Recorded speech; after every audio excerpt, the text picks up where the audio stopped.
Hi friends, मैं पूर्वा आप लोग का स्वागत करती हूँ एमपी सक्सेसर्स में। और आज की इस वीडियो में हम बात करने वाले हैं Madhya Pradesh daily current affair की सीरीज़ 157 के बारे में। और यहाँ पर आज हम डिस्कस करेंगे 10, 11 एवं 12 जनवरी 2020 के मध्य प्रदेश करंट अफेयर के बारे में। आज का हमारा फर्स्ट क्वेश्चन है, हाल ही में प्रदेश में कार्यरत अटल भूजल योजना के प्रथम चरण में प्रदेश के कितने जिलों को शामिल किया गया है? तो ऑप्शन नंबर बी हमारा यहाँ पर राइट आंसर होगा 6।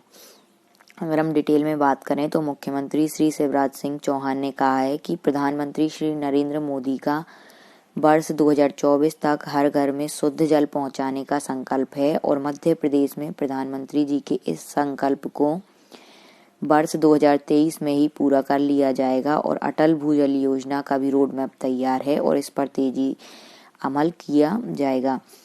अटल भूजल योजना में मध्य प्रदेश में 6 जिले एवं 9 ब्लॉक शामिल।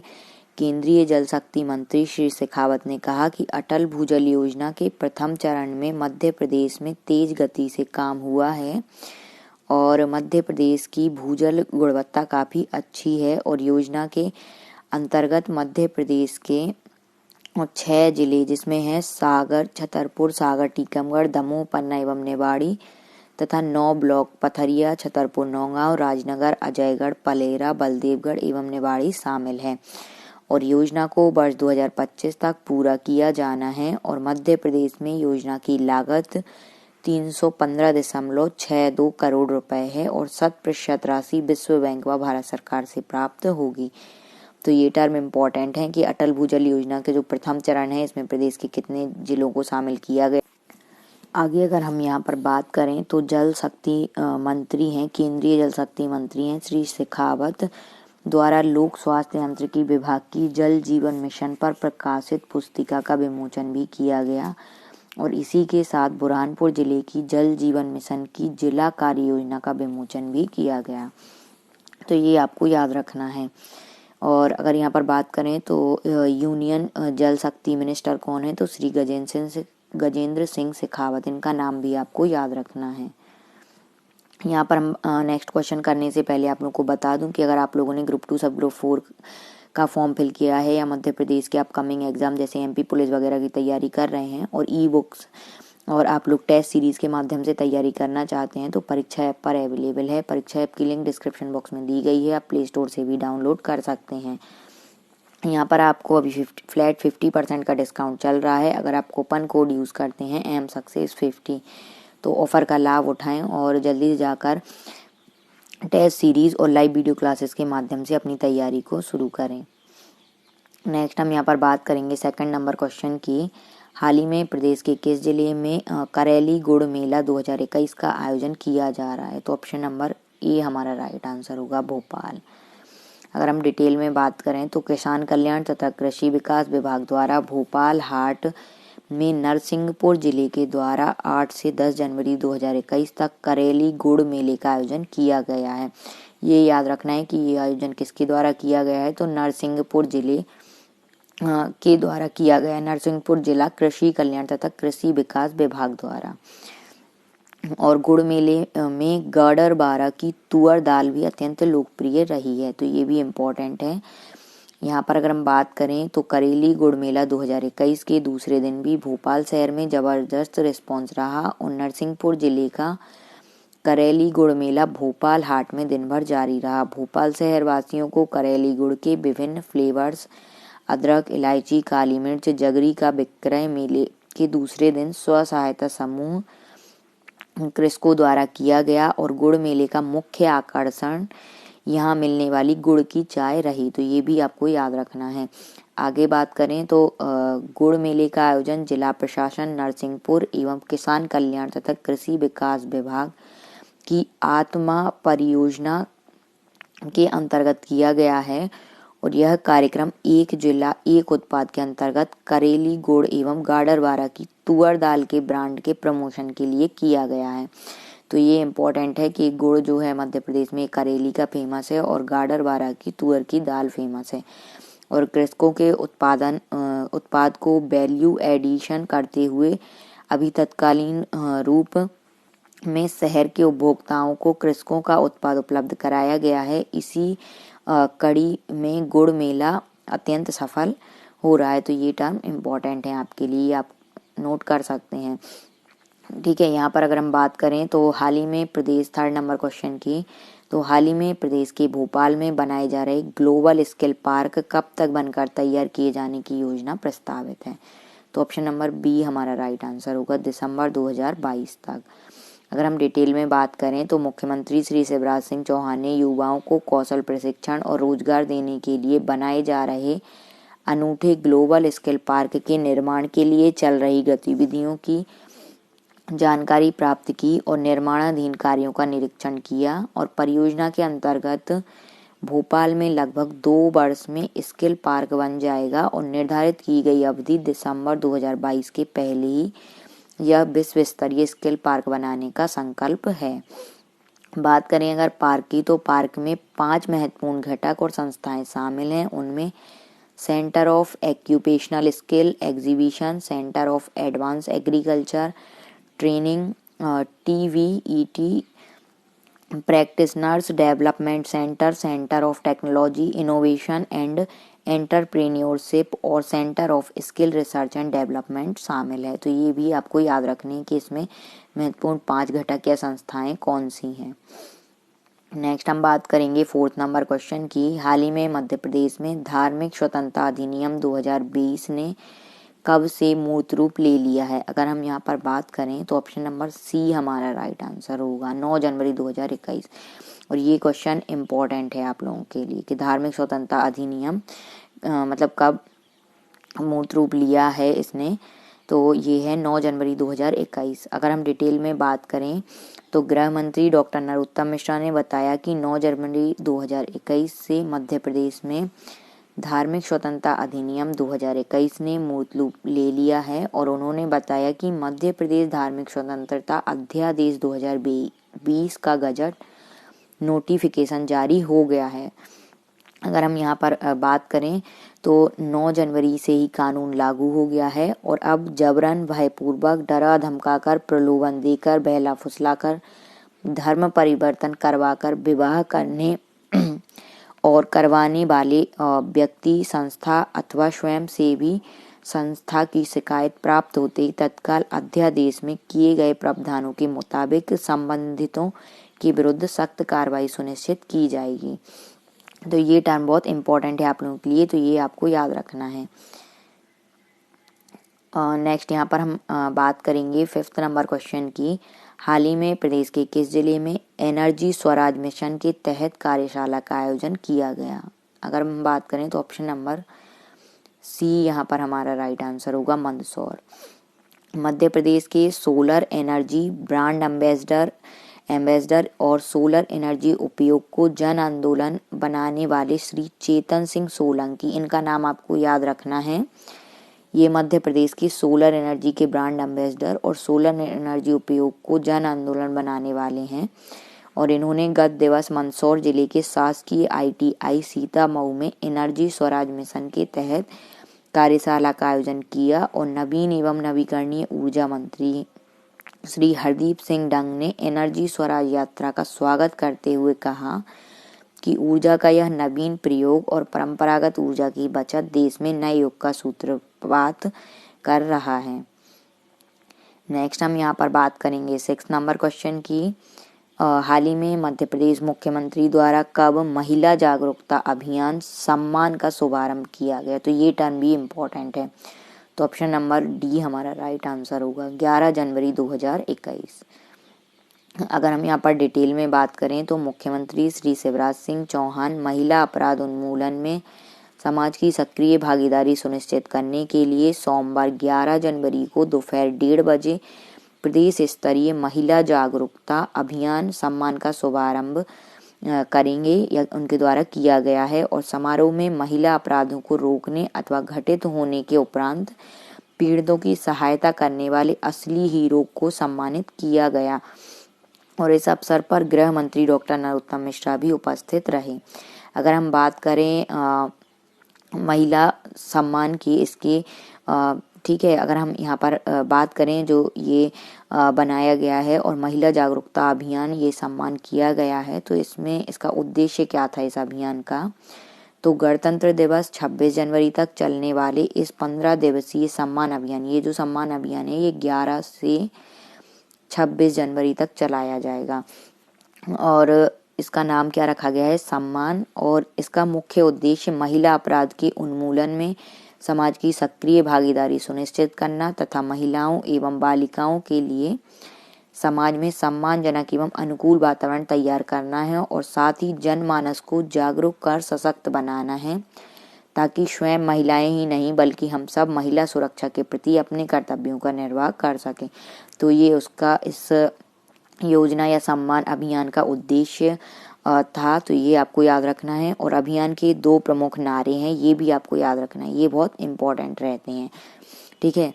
तो कुछ कहो कुछ करो समझदारी से और असली हीरो। ठीक है। तो ये दोनों आपको याद रखने हैं, असली हीरो और कुछ कहो कुछ करो समझदारी से, ये 2 नारे याद रखने हैं आपको इसके। और साथ ही इसका शुभंकर आपको याद रखना है कि अभियान का शुभंकर क्या है? तो गुड्डी, ये टर्म इम्पोर्टेंट है। ठीक है। अगर हम यहाँ पर बात करें तो अभियान का शुभंकर गुड्डी होगा, और जो ना केवल अपनी सुरक्षा के लिए सजग है, अब तो दूसरों को भी सचेत करती है। और मुख्यमंत्री श्री चौहान द्वारा शुभंकर का अनावरण किया गया और साथ ही अभियान की पोस्टर पुस्तिका का विमोचन एवं महिला सुरक्षा गान का प्रस्तुतिकरण किया गया। तो ये भी आपको याद रखना है, ये टर्म बहुत इंपॉर्टेंट है कि शुभंकर क्या है और इसका नारे क्या है, कब विमोचन किया गया। तो ये सभी इंपॉर्टेंट हैं। नेक्स्ट हमारा है 7th नंबर क्वेश्चन। तो इसका मैंने पूरा टॉपिक आपको डिटेल में समझा देती हूँ।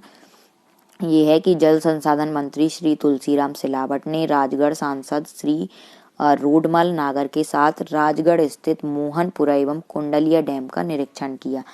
तो ये आपको याद रखना है कि मोहनपुरा कहाँ है? तो राजगढ़ में स्थित, और साथ में कुंडलिया डैम जो मध्य प्रदेश में है वो कहाँ पर स्थित है? तो राजगढ़ जिले में। और यहाँ पर अगर हम बात करें तो उल्लेखनीय है कि प्रदेश की पहली बड़ी सूक्ष्म सिंचाई परियोजना राजगढ़ व आगरमालवा जिले की सीमा पर 3,448 करोड़ की लागत से काली सिंध नदी पर कुंडलिया बृहद सिंचाई परियोजना के अंतर्गत डैम का निर्माण किया गया है। तो ये याद रखना है कि जो प्रदेश की पहली बड़ी सूक्ष्म सिंचाई परियोजना है तो ये किस पर है? तो कुंडलिया डैम पर और काली सिंध नदी पर। इसलिए मैंने ये क्वेश्चन यहाँ पर लिया है, क्योंकि आपके जो स्टैटिक जीके के क्वेश्चन हैं उसमें इस टाइप के क्वेश्चन पूछे जाते हैं। और कुंडलिया सिंचाई परियोजना के माध्यम से राजगढ़ और आगर जिले में सिंचाई सुविधा उपलब्ध कराई जा रही है। तो ये भी इम्पोर्टेंट है। नेक्स्ट टॉपिक है हमारा यहाँ पर 8th नंबर कि प्रधानमंत्री श्री नरेंद्र मोदी ने कहा कि यह भारत के लिए गर्व की बात है कि 16 जनवरी से भारत में विश्व का सबसे बड़ा टीकाकरण अभियान कोरोना वैक्सीनेशन प्रारंभ हो रहा है। तो ये इम्पोर्टेंट है कि कोरोना वैक्सीनेशन का प्रारंभ कब हो रहा है? तो 16 जनवरी से मध्य प्रदेश और पूरे भारत में। ठीक है। तो ये इम्पोर्टेंट है। यहाँ पर आगे अगर हम बात करें तो जिन 2 वैक्सीन कोविशील्ड व कोवैक्सीन, ये 2 कोरोना वैक्सीन हैं को इमरजेंसी इस्तेमाल की अनुमति मिली है। ये दोनों मेड इन इंडिया हैं। बात करें आगे तो वैक्सीनेशन के प्रथम चरण में लगभग 3 करोड़ व्यक्तियों को कोरोना वैक्सीन लगाया जाएगा और इनमें पहले सभी स्वास्थ्य कर्मियों, पुलिसकर्मी, रक्षाकर्मी, सफाई कर्मी तथा इसके बाद 50 वर्ष से अधिक आयु के व्यक्तियों तथा 50 वर्ष से कम आयु के उन व्यक्तियों को टीका लगाया जाएगा जिन्हें कोमॉर्बिडिटी है, अर्थात जो डायबिटीज, ब्लड प्रेशर, सांस की बीमारी आदि से ग्रसित हैं। आगे अगर हम यहाँ पर बात करें तो प्रधानमंत्री श्री नरेंद्र मोदी ने वीडियो कॉन्फ्रेंसिंग के माध्यम से कोविड-19 टीकाकरण पर सभी राज्यों और केंद्र शासित प्रदेशों के मुख्यमंत्रियों, उप राज्यपालों, प्रशासकों और को संबोधित किया। और बीसी वर्चुअल कॉन्फ्रेंसिंग में मंत्रालय से मुख्यमंत्री श्री शिवराज सिंह चौहान, स्वास्थ्य मंत्री डॉक्टर प्रभुराम चौधरी,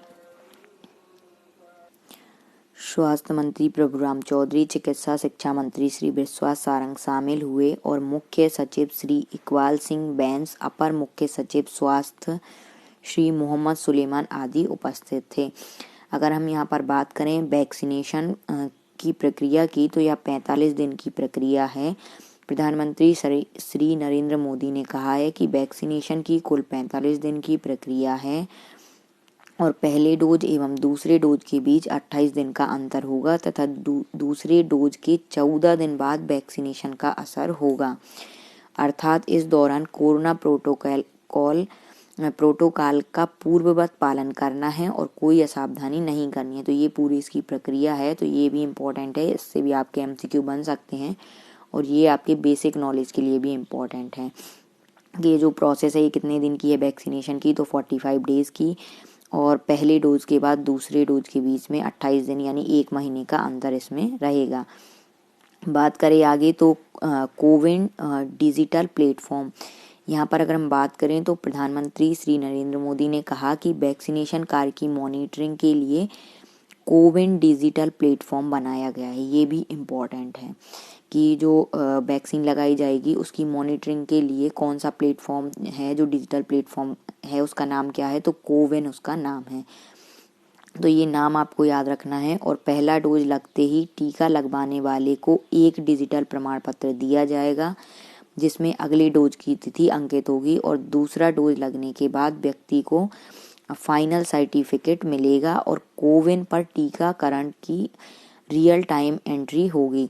और श्री मोदी ने कहा कि हमें इस कार्य में दूसरे देश फॉलो करेंगे और पूरी तरह सुरक्षित हैं दोनों वैक्सीन। अगर दोनों वैक्सीनों की बात करें तो ये पूरी तरह सुरक्षित हैं और दोनों वैक्सीनों के नाम भी इम्पोर्टेंट है, ये आपको याद रखना है।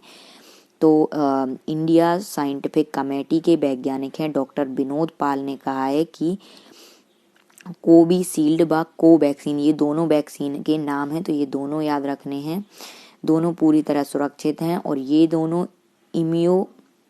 इम्यूनोजेनिक अर्थात शरीर की रोग प्रतिरोधक क्षमता बढ़ाने वाले हैं और साथ ही संक्रमण को रोकने वाले हैं।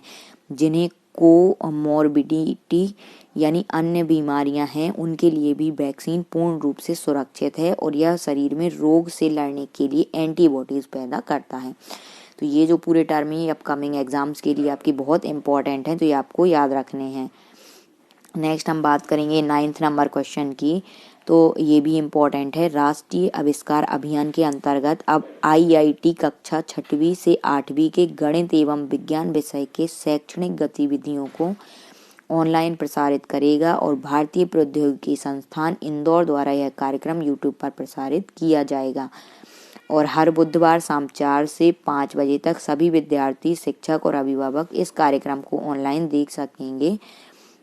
और इस कार्यक्रम की शुरुआत राज्य शिक्षा केंद्र भोपाल द्वारा 13 जनवरी को दोपहर 3 बजे से किया जाएगा। तो ये भी इम्पोर्टेंट है कि अब IIT जो इंदौर है उसके छात्रों के द्वारा अगर आप लोग ई-बुक्स के माध्यम से मध्य प्रदेश के सभी एग्जाम्स की तैयारी करना चाहते हैं तो सभी की लिंक डिस्क्रिप्शन बॉक्स में दी गई है, आप वहां से जाकर इन ई-बुक्स को डाउनलोड कर सकते हैं। यहाँ पर आपको मध्य प्रदेश करंट अफेयर नवंबर माह का मिल जाएगा, मध्य प्रदेश करंट अफेयर दिसंबर मंथ का अवेलेबल है और MPPV रीजनिंग के क्वेश्चन आंसर PDF अवेलेबल है, प्रीवियस ईयर एग्जाम पेपर पर बेस्ड है।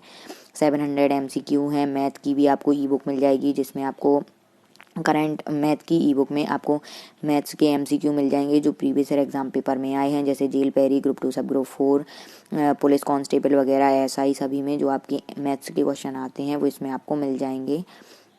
और साथ ही इसमें आपको मध्य प्रदेश करंट अफेयर अगर आप लेना चाहते हैं तो इसकी भी ई-बुक अवेलेबल है। जनवरी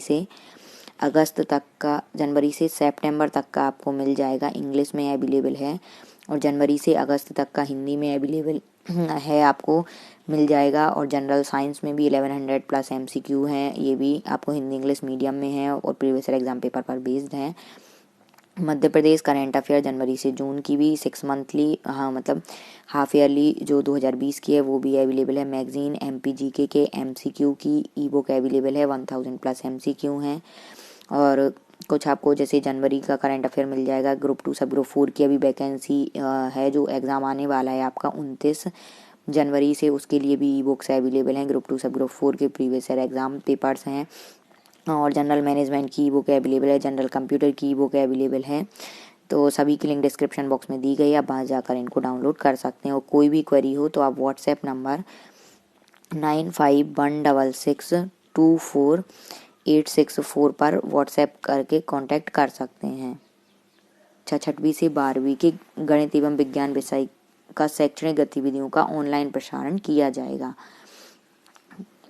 नेक्स्ट हम बात करेंगे 10th नंबर क्वेश्चन की। हाल ही में मध्य प्रदेश मुख्यमंत्री का सचिव किसे बनाया गया है या नियुक्त किया गया है, तो ये भी इम्पोर्टेंट है। तो ऑप्शन नंबर बी हमारा राइट आंसर होगा, आनंद कुमार शर्मा। इनका नाम आपको याद रखना है और हाल ही में इन्हें मध्य प्रदेश के मुख्यमंत्री शिवराज सिंह का सचिव नियुक्त किया गया है। इनके अगर हम डिटेल में बात करें तो राज्य शासन ने भारतीय प्रशासनिक सेवा के 4 अधिकारियों के नवीन पदस्थापना आदेश जारी किए हैं और श्रीमती रेणु तिवारी को अनुसूचित जाति कल्याण विभाग का सचिव, ये सभी नाम आपको याद रखने हैं। उज्जैन रेणु तिवारी जी को अनुसूचित जाति कल्याण विभाग की सचिव, उज्जैन संभाग आयुक्त श्री आनंद कुमार शर्मा को सचिव मुख्यमंत्री नियुक्त किया गया है। ठीक है, ये कहाँ से थे, तो उज्जैन संभाग आयुक्त थे। और मुख्य कार्यपालन अधिकारी जिला पंचायत ग्वालियर श्री शिवम वर्मा को आयुक्त नगर पालिका निगम ग्वालियर और मुख्य कार्यपालक अधिकारी जिला पंचायत खंडवा श्री रोशन कुमार सिंह को मुख्य कार्यपालन अधिकारी जिला पंचायत मुरैना के पद पर पदस्थ किया गया है। ठीक है, तो ये सभी आपको याद रखने हैं, चारों के नाम और इनका पदस्थापना कहाँ किया गया है। नेक्स्ट बात करेंगे 11th नंबर क्वेश्चन की। हाल ही में प्रदेश के किस जिले में सुभाष चंद्र बोस की जीवन गाथा पर आधारित पार्क विकसित किया जाएगा? ऑप्शन नंबर सी हमारा यहाँ पर राइट आंसर होगा, भोपाल। बात करें यहाँ पर डिटेल में तो शिक्षा चिकित्सा मंत्री मध्य प्रदेश श्री विश्वास कैलाश सारंग ने 11 जनवरी 2021 को सुभाष नगर ROB के पास नए पार्क स्थल का निरीक्षण किया और उन्होंने इस मौके पर कहा कि अंग्रेजों से देश को मुक्त करने के लिए आज़ाद हिंद फौज की स्थापना करने वाले नेताजी सुभाष चंद्र बोस की जीवन गाथा पर आधारित वृत्तांत की थीम पर पार्क विकसित किया जाएगा और पार्क में उनके जन्म से लेकर आज़ाद हिंद फौज की यात्रा तक सफर का सजीव चित्रण किया जाएगा। इस से लोगों को उनकी सजीव जीवन दर्शन यात्रा देखने को मिलेगी और लोगों में देशभक्ति की भावना उत्पन्न होगी। और उन्होंने कहा कि 23 जनवरी को सुभाष चंद्र बोस की जयंती के दिन पार्क का भूमि पूजन किया जाएगा। तो ये टर्म इम्पोर्टेंट है, ये क्वेश्चन भी आपको याद रखना है। और आज की हमारी ये सीरीज यहीं कंप्लीट होती है। Thanks for watching my videos. Please video को ज़्यादा से ज़्यादा लाइक करें, शेयर करें, चैनल पर नए हैं तो चैनल को सब्सक्राइब करें। Thank you.